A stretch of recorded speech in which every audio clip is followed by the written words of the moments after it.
Hello everyone, astro with M Singh में ma'am Singh आप सभी का बहुत बहुत स्वागत करती हूँ। हमेशा की तरह मैं आ गई हूँ नाइट में आपके पर्सन की डीपेस्ट फीलिंग्स के साथ। देखते हैं कलेक्टिव लेवल पे आपके पर्सन की डीपेस्ट फीलिंग्स क्या हैं इस वक्त और उनका इमीडिएट एक्शन आपकी तरफ क्या एक्सपेक्टेड है। तो शुरू करते हैं गाइज आज की रीडिंग लेके प्रभु का नाम। हर हर महादेव, जय हो शिव शक्ति, जय हो राधे कृष्णा, जय हो मेरे भाई। सबसे पहले अपने पर्सन को याद कर लीजिए, उनका नाम ले लीजिए एटलीस्ट 3 टाइम्स ताकि ज़्यादा से ज़्यादा एनर्जीज़ आप तक पहुंच सकें इस कलेक्टिव रीडिंग के माध्यम से।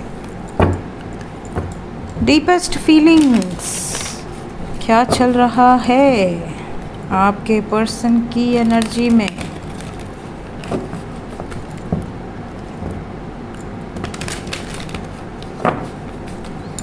डीपेस्ट फीलिंग्स किस एनर्जी में हैं, क्या सोच रहे हैं आपके बारे में।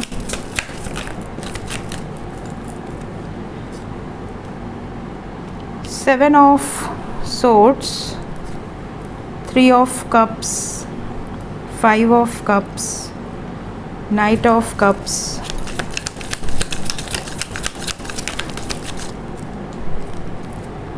Three of wands, empress, 9 of wands and queen of cups। Bottom of the deck है page of swords. Overall energy है मून।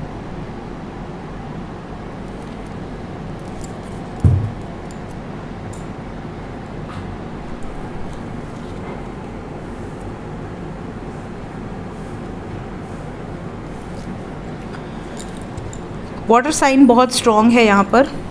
सेकंड नंबर पे फायर, थर्ड नंबर पे एयर, ये एनर्जी है यहाँ पर। सबसे इम्पॉर्टेंट जो एनर्जी कह रही है वो ये कि आपको धोखा मिला है अगर आपके पर्सन से, तो आपके पर्सन इस टाइम पीरियड में उसको सोच सोच के उदास हो रहे हैं। अगर इन्होंने आपको झूठ बोला है, अगर इन्होंने आपके साथ चीट किया है, अगर इन्होंने आपसे बैकआउट किया है, मतलब आपको विश्वास में लेके फिर आपको धोखा दिया है, बीच रास्ते में अगर इन्होंने आपका साथ छोड़ दिया है, या अगर इन्होंने आपके रहते हुए आपको चीट किया है किसी और के साथ मिलकर, तो अब इनको इस समय पर रियलाइज़ हो रहा है, ये अंदर ही अंदर दुखी हो रहे हैं कि आखिर कमी क्या थी।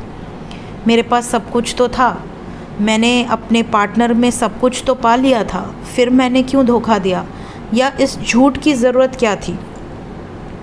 यहाँ पर 2 एनर्जी है। अगर आपने इनको धोखा दिया है और इनको पता चल गया है तो ये बात आपको पता होगी। कहीं ना कहीं धोखे से रिलेटेड एनर्जी है, ठीक है। तो अगर आपने धोखा दिया है और आपको ये बात पता है कि आपने धोखा दिया है, तो इन्हें अगर सच पता चल चुका है तो ये दुखी हैं इस बात से। और अगर इन्होंने धोखा दिया है तो ये अंदर ही अंदर घुट रहे हैं, क्योंकि अगर आपने धोखा नहीं दिया तो आपको ये बात तो क्लियर होगी कि मैंने तो नहीं दिया। तो कहीं ना कहीं उदासी है, बहुत ज़्यादा उदासी, अपने ही किए पर पछता रहे हैं। साथ ही साथ अगर इन्होंने धोखा दिया था तो अब ये आपकी लाइफ में इस उम्मीद से वापस आना चाहते हैं कि अब मैं इतना हैप्पीनेस दूंगा आपको या दूंगी आपको कि आप पुरानी सारी गलतियों को भूल जाएंगे। जो भी थर्ड पार्टी थी या है उसको भी ये सच बता देंगे, क्योंकि अब ये किसी से झूठ नहीं बोलना चाहते। इनको ये रियलाइजेशन है कि मैंने जितनी गलती करनी थी कर ली, अब मैं अपने ज़िंदगी में जानबूझकर कोई गलती नहीं करूँगी या नहीं करूँगा। अगर थर्ड पार्टी रीज़न से आप दोनों के बीच में डिस्टेंस बना है किसी अदर सिचुएशन के कारण, चाहे वो अदर सिचुएशन आप दोनों के बीच में आ गई हो या आप किसी के बीच में आए हो, जो भी रीज़न हो, बट अगर किसी थर्ड पार्टी के कारण आप दोनों में दूरियां आई हैं, डिस्टेंस आया है और आप दोनों इंतज़ार कर रहे हैं कि कब ये थर्ड पार्टी जाएगी या कब ये इस सिचुएशन से निकलेंगी या निकलेंगे, तो आपके पर्सन इस टाइम पीरियड में एक्शन ओरिएंटेड है। ये फियरलेस होकर कुछ बड़े निर्णायक फ़ैसले लेंगे और इन फैसले में सिर्फ़ और सिर्फ ये अपने दिल की सुनेंगे, अपने मन की सुनेंगे। ये दिमाग की सुनकर कोई भी डिसीजन नहीं लेने वाले। इन्हें ये भी रियलाइज़ हो रहा है इस वक्त पे कि आप जैसा प्यार करने वाला शख्स इनको न मिला था, न मिला है, न कभी मिल सकता है। कहीं ना कहीं ये रियलाइज़ कर चुके हैं कि अपने बचपने के कारण, अपने इमेच्योर डिसीजंस के कारण इन्होंने ऑलरेडी बहुत रायता फैला दिया है और अब इन्हें और गलतियां नहीं करनी। Emotionally they are very upset, बहुत दुखी हैं। एंग्जाइटी, डिप्रेशन, बहुत ज़्यादा इमोशनली अपसेट होने की वाइब्स है। हालांकि इन्होंने जब आपको धोखा दिया था तो इन्होंने ये नहीं सोचा था कि इनकी खुशियाँ खुद छिन जाएंगी। इन्हें ऐसा लग रहा था दे आर वेरी स्मार्ट, ये सब कुछ हैंडल कर लेंगी या कर लेंगे। बड़े आसानी से इन्होंने आपको हर्ट किया, चीट किया। कई बार आपको इनके ऊपर शक भी हुआ बट बच निकले। इन्हें अपनी चालाकी पर बड़ा घमंड था कि मुझे तो कोई पकड़ ही नहीं सकता। बट जब आप इनसे दूर हुए हो या जब आपको क्लैरिटी मिली है, जब आपने इनका साथ छोड़ा है या इन्होंने आपको दुत्कारा है एक तरीके से कि ठीक है मैं नहीं तुम्हें मेरे से बड़ी प्रॉब्लम है, तुम्हें हमेशा मेरे पे शक ही रहता है, तो मेरे साथ क्यों हो, फिर जाओ किसी अच्छे पर्सन को ढूंढ लो जो लॉयल हो, डेडिकेटेड हो। कुछ ना कुछ बहाना देकर इन्होंने आपसे दूरी बनाई है और अब जब आप दूर हो गए हैं तब इनको आपकी वैल्यू समझ में आ रही है। तो इसे मैं रोमांटिक फीलिंग तो नहीं कहूँगी, लेकिन इतना ज़रूर कहूँगी कि ये रियलाइजेशन का फेज़ चल रहा है। काफ़ी चीज़ें इन्हें रियलाइज़ हो रही हैं। बहुत सारे ऐसे इमोशंस हैं जो हिडन हैं, जो आपके पार्टनर आपको एक्सप्रेस करना तो चाहते हैं बट अभी कर नहीं पा रहे। आने वाले समय में इनके हिडन इमोशंस भी आपके सामने आएंगे। देखते हैं एक्शन क्या एक्सपेक्टेड है। प्लीज़ गाइड करें एंजल्स। जो भी व्यूवर्स ये लव रीडिंग देख रहे हैं, कलेक्टिवली ज़्यादातर लोगों की लाइफ में नेक्स्ट एक्शन क्या एक्सपेक्टेड है, किस तरीके के एक्शन होंगे, मेरे व्यूवर्स के पर्सन क्या एक्शन लेंगे।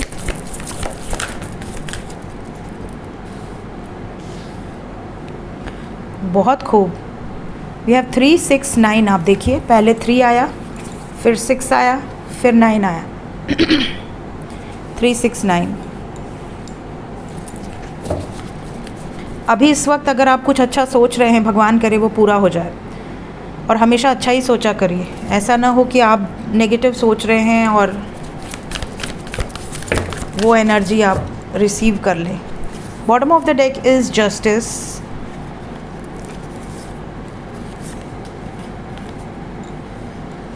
सबसे पहले तो देखिए इमीडिएट एक्शन में जो मुझे नज़र आ रहा है वो ये कि ये दुख में रहेंगे, तकलीफ़ में रहेंगे, दर्द में रहेंगे, माफ़ी मांग सकते हैं अगर इन्होंने गलती की है तो।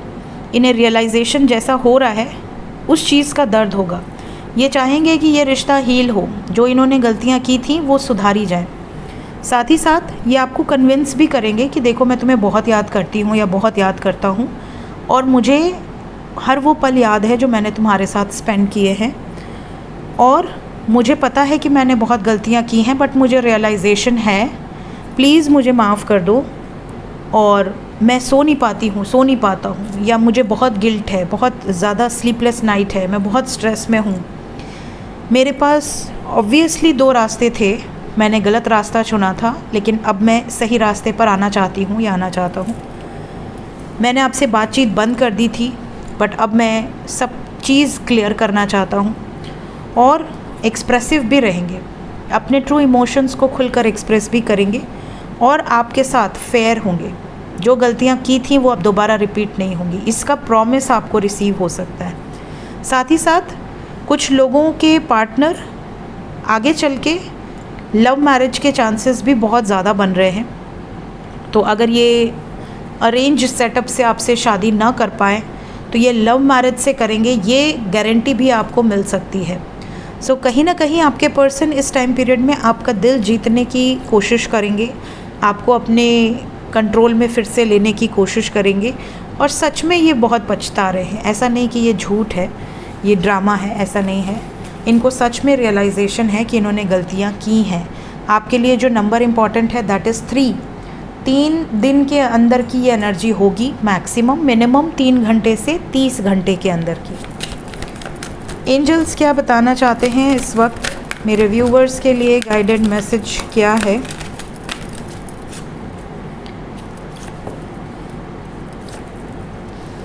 एक जैसे कार्ड है ना। ये दोनों एक जैसे, ये दोनों एक जैसे। सबसे पहला जो मैसेज है आपके लिए एंजल्स की तरफ से वो ये कि हमेशा ग्रैटिट्यूड की एनर्जी में रहिए। हमेशा अपना एटीट्यूड ऐसा रखिए कि आप जो भी हो रहा है उसके लिए ग्रैटिट्यूड शो करें कि चलो ये हुआ है तो अगर अच्छा है तो वेल एंड गुड, भगवान ने आपको इस लायक समझा, आपके साथ अच्छा किया, हमेशा ग्रैटिट्यूड रखिए। बट अगर कई बार बुरा होता है तो हम कोसना शुरू कर देते हैं, अरे मेरे साथ तो कुछ अच्छा होता ही नहीं, अरे भगवान तो मेरी तरफ नज़र रखते ही नहीं, ये है वो है। लेकिन आपको ये रियलाइज़ नहीं होता है कि जो भी गलत हुआ है आपको जो गलत लग रहा है हो सकता है आपके लिए वही सही हो सकता है आपको अभी गलत लग रहा है बट आज से 5 साल बाद आपको लगेगा कि अगर वो ना हुआ होता तो आज ये अच्छा जो हमारे लाइफ में हुआ है ये ना हो पाता। तो हमेशा ग्रैटिट्यूड शो करना चाहिए क्योंकि भगवान कभी भी किसी बच्चे का बुरा नहीं चाहते। अपनी वाइब्रेशन में अगर आपके प्रेम है, लव की जो एनर्जी होती है, जो वाइब्रेशन होती है, जो फ्रीक्वेंसी होती है वो सबसे हाईएस्ट होती है। तो अगर आपकी वाइब्रेशंस में, आपकी फ्रीक्वेंसी में लव की वाइब्स है, आप सबके लिए प्रेम भावना रखते हैं, अगर आप मनुष्य हैं, आप दूसरे मनुष्यों के लिए, अदर पर्सन्स के लिए, आप पशु पक्षियों के लिए, पेड़ पौधों के लिए, अगर आपके अंदर वो लव की वाइब्रेशन है तो आप सबसे ज़्यादा पावरफुल पर्सन हैं इस धरती पर। और ये बात समझ लीजिए कि हर एक व्यक्ति के अंदर ये पावर है कि वो जो चाहे वो क्रिएट कर सकता है। और जब आप पशु पक्षियों से प्रेम करते हैं, जब आप पेड़ पौधों से प्रेम करते हैं तो आप ये जान लीजिए कि यूनिवर्स आपसे प्रेम करना शुरू कर देती है। यूनिवर्स जब आपसे प्रेम करना शुरू करती है तो आप जो चाहेंगे, जो भी चाहेंगे वो आप क्रिएट कर पाएंगे। हालांकि ऐसे व्यक्ति अच्छा ही चाहते हैं, किसी का बुरा नहीं चाहते। साथ ही साथ एंजल्स ये भी कह रहे हैं कि आपकी लाइफ में खुशियाँ, बरकत आपका राइट है। हर व्यक्ति अपनी लाइफ में अबंडेंस को अट्रैक्ट कर सकता है सही तरीके से अगर वो अफर्मेशंस करे और अपनी फ्रीक्वेंसी को उस डायरेक्शन में मोल्ड कर ली। फ्रीक्वेंसी का मतलब जब हम कोई स्पेल करते हैं तो कुछ लोगों के, आप मेरे कोई भी स्पेल उठा लीजिए मेरे प्लेलिस्ट से, उसमें आपको काफ़ी कमेंट्स दिखेंगे कि स्पेल वर्क करता है। कुछ लोगों के लिए वो वर्क हो सकता है ना भी करे। फ्रीक्वेंसी मैटर करती है। फ्रीक्वेंसी का मतलब जब हम स्पेल करते हैं तो हमारी फ्रीक्वेंसी उस लेवल की होनी चाहिए कि हमें हमारे रोम रोम से वो पॉजिटिव एनर्जी रेडिएट करे। कई लोगों के मन में, सबकॉन्शियस में डर होता है, फियर होता है कि मेरे पार्टनर ने तो छोड़ दिया है, उम्मीद तो है नहीं, कर लेते हैं और फिर वो लिखा पढ़ी कर लेते हैं जो मैंने बताया है। तो आप उस फ्रीक्वेंसी में अपने आप को लेकर आइए कि आपके रोम रोम से वही एनर्जी निकले कि हाँ ये होगा, ये हो रहा है, मैं उस पल में हूँ, मैं उस पल को जी रही हूँ या जी रहा हूँ। तो अबंडेंस, लव जो आप चाहें अपनी लाइफ में अट्रैक्ट कर पाएंगे। और हर किसी की वैल्यू करना सीखें। जब आप दूसरों को रिस्पेक्ट देते हैं, दूसरों की वैल्यू करते हैं तो सामने से यूनिवर्स आपको ढेर सारा रिस्पेक्ट देती है, छप्पड़ फाड़ के आपकी वैल्यू बढ़ती है। जो मनुष्य स्वयं की रिस्पेक्ट नहीं करता, अपनी सेल्फ की रिस्पेक्ट नहीं करता, अपने लोगों की रिस्पेक्ट नहीं करता, उसको कहीं ना कहीं ये प्रॉब्लम आती है लाइफ में कि उसकी भी रिस्पेक्ट जाती है, उसको भी कोई वैल्यू नहीं करता, उसको भी ऐसा फील होता है कि यार मेरी तो कोई इज्जत ही नहीं है। समझ रहे हो? तो जो आप दोगे वो आपको डबल ट्रिपल होके मिलेगा यूनिवर्स से। तो हमेशा रिस्पेक्ट दो, हमेशा अपने आप को भी रिस्पेक्ट दो, सबको रिस्पेक्ट दो, सबकी वैल्यू करो।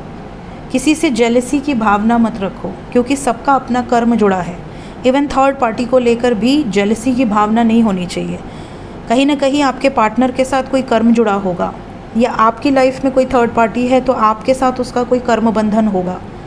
तो कार्मिक्स आर द टीचर्स, आप उनकी भी वैल्यू करो कि वो आपके साथ आपका कर्मा काटने के लिए आए हैं, है ना। तो जब आप हर पर्सन को, हर सिचुएशन को ग्रैटिट्यूड शो करना शुरू करोगे, अपने आप नेगेटिविटी रिलीज़ होने लगेगी। जैसे हमने कोविड को हरा दिया पॉजिटिविटी से, भारत में आके कोविड गायब ही हो गया।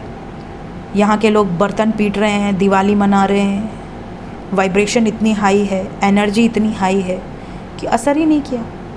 वैसे ही जब आपकी अंदर की फ्रीक्वेंसी और वाइब्रेशन रेज होगी तो कोई भी नेगेटिव एनर्जी आपको टच नहीं कर सकती। सो ये थी गाइज आज की रीडिंग, कुछ गाइडेड मैसेजेस के साथ। मिलते हैं नेक्स्ट रीडिंग में। Till then take care, bye bye.